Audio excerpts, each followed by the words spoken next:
BC బిడ్డలు ఎంతమంది ఉన్నారో లెక్క పెడతారు కాబట్టి బీసీ ఆడబిడ్డలకు రిజర్వేషన్ వస్తుందేమో అని మేమందరం కూడా ఆశపడ్డాం. కానీ ఆ 2027 సెన్సస్ వరకు ఆగకపోవడం వెనుక భారతీయ జనతా పార్టీ మరొకసారి వాళ్ళు బీసీ వ్యతిరేకులు అని చెప్పి వాళ్ళంతటా వాళ్ళే నిరూపించుకుంటా ఉన్నారు. దయచేసి బీసీ బిడ్డలు ఆడబిడ్డలు వేచి చూడొద్దు. చాలా బలంగా మనం కోరాల్సిన అవసరం ఉంది. అర్జెంట్ ఏం లేదు మనకు ఇప్పుడు సీట్ల కోసం. ఎందుకంటే మధ్యలో ఇంకొక 5-6 రాష్ట్రాల ఎన్నికలే ఉన్నాయి. 2027 తర్వాత చేస్తే సీట్స్ పెరుగుతాయి. బీసీ రిజర్వేషన్ కోసం కూడా ఫైట్ చేసే అవకాశం ఉంటుంది. కాబట్టి దానికోసం వేచి చూడాలన్నది మా ఆలోచన. బట్ 16th, 17th, 18th మేము కూడా డ్రాఫ్ట్ బిల్ వచ్చిన తర్వాత స్టడీ చేస్తాం. అవకాశం ఉంటే ఢిల్లీకి కూడా వెళ్దాం అనేటటువంటి ఆలోచనలో ఉన్నాం.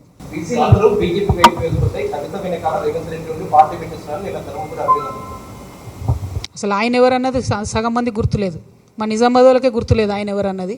ఆయన గురించి నేను మాట్లాడేందుకే, ఆయన ఏం మాట్లాడతాడో ఆయనకే అర్థం కాదు. పొద్దునేం మాట్లాడతాడో రాత్రి ఏం మాట్లాడతారో ఒక రోజు ఒక మాట, ఇంకో రోజు ఇంకో మాట. అట్లాంటి వాళ్ళ గురించి మాట్లాడి నేను టైం వేస్ట్ చేయదలుచుకోలేదు. తెలంగాణ ఆడబిడ్డలు స్వయం ప్రతిపత్తి కలిగినటువంటి వాళ్ళు, స్వతంత్రంగా ఆలోచించుకునేటటువంటి శక్తి ఉన్నవాళ్ళు.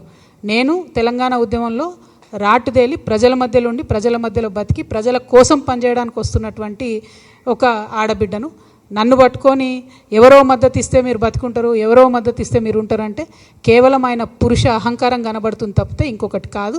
ఇటువంటి మాటలు అరవింద్ గారు ఇంకోసారి మాట్లాడితే మంచిగా ఉండదని కూడా తెలియజేస్తున్నాను. Thank you. జై తెలంగాణ.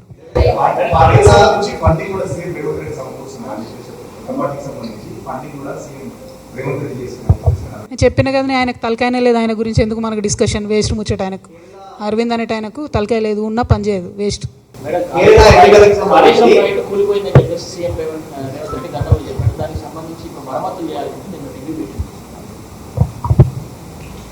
సేమ్ థింగ్ రాజు గారు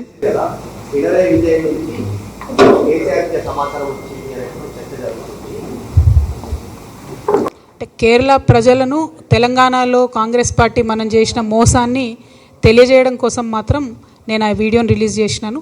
అంతో ఇంత కేరళ ప్రజలు కాంగ్రెస్ పార్టీ చేసిన మోసాన్ని తెలుసుకొని లిబరల్ లెఫ్ట్ని గెలిపిస్తే నేను సంతోషపడతాను. డెఫినెట్గా అందులో డౌట్ లేదు. ఆ చర్చ ఎక్కడెక్కడ ఏ పార్టీలో జరిగిందో నాకు అనవసరం, నాకు తెలియదు కూడా. నాకు ఐడియా లేదు బ్రదర్, నాకు ఐడియా లేదు. నీ లెక్క నేను కూడా పేపర్లో చూసిన తప్పితే నాకైతే ఐడియా లేదు. బట్ కాళేశ్వరం అనే ప్రాజెక్ట్ని ఇదివరకు వాడుకోము అని చెప్పినటువంటి ముఖ్యమంత్రి గారు మళ్ళీ కాళేశ్వరాన్ని ఉపయోగంలోకి తేవాలి అనేటటువంటి ఆలోచన నేను వెల్కమ్ చేస్తున్నా.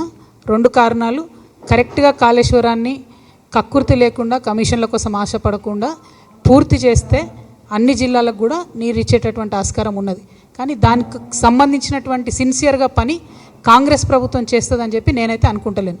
ఎందుకంటే వాళ్ళు కర్కశంగా గత 2.5 సంవత్సరాలుగా